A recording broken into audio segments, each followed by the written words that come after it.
नमस्कार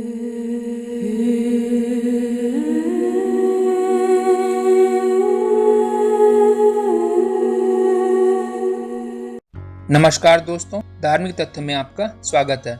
दोस्तों, एक बार काश्य ऋषि कुछ ऋषियों के साथ यज्ञ कर रहे थे। तभी वहां नारद मुनि आए और काश्य ऋषि से पूछा कि आप जो ये यज्ञ कर रहे हैं, इस यज्ञ का फल आप तीनों देवताओं में किसे देना चाहेंगे? तो काश्य मुनि ने बोला कि जो सबसे श्रेष्ठ होगा उसे मिलेगा इसका फल। ऐसे में एक प्रसंग यह भी उठा कि तीनों देवताओं यानी ब्रह्मा, विष्णु, महेश में श्रेष्ठ कौन है।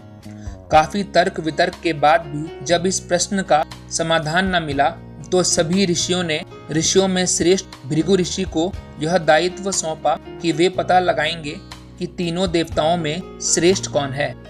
जब भृगु ऋषि ब्रह्मलोक गए तो उन्होंने ब्रह्मा जी को विनम्रता से पुकारा, लेकिन ब्रह्मा जी माता सरस्वती के साथ चर्चा करने में मग्न थे और उन्होंने सामने खड़े भृगु ऋषि की तरफ देखा भी नहीं। तब भृगु ऋषि क्रोधित हो गए और उन्होंने ब्रह्मा जी को श्राप दिया कि पृथ्वी पर ब्रह्मा जी की पूजा नहीं की जाएगी। इसके बाद भृगु ऋषि भगवान शिव से मिलने कैलाश पर्वत गए, किंतु ऐसा बोला जाता है जब भृगु ऋषि कैलाश पहुंचे तब भगवान शिव पार्वती जी से बातें करने में व्यस्त थे और उन्होंने भी भृगु ऋषि को अनदेखा किया।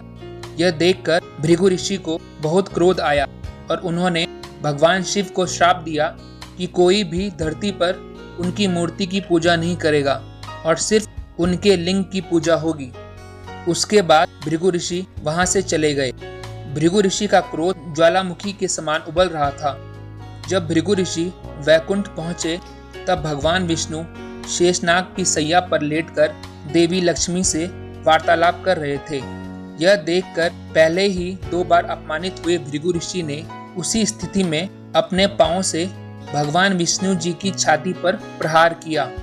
भृगु ऋषि के क्रोध को देखते हुए भगवान विष्णु उनके पैर पकड़ लेते हैं और पैर दबाना शुरू कर देते हैं और गुस्सा होने के बजाय भृगु ऋषि से कहते हैं कि क्षमा करें ऋषिवर, मैं आपको देख न पाया। मेरी छाती बड़ी कठोर है, कहीं आपके पांव में चोट तो नहीं लगी। भृगु ऋषि गदगद हो उठे और इस प्रकार भृगु ऋषि ने निर्णय किया कि तीनों देवों में सबसे श्रेष्ठ भगवान विष्णु हैं। तो दोस्तों, इस वीडियो में इतना ही। अगर आपको ये वीडियो अच्छा लगा हो तो इसे लाइक करें, शेयर करें एंड प्लीज सब्सक्राइब करना ना भूलें। नमस्कार।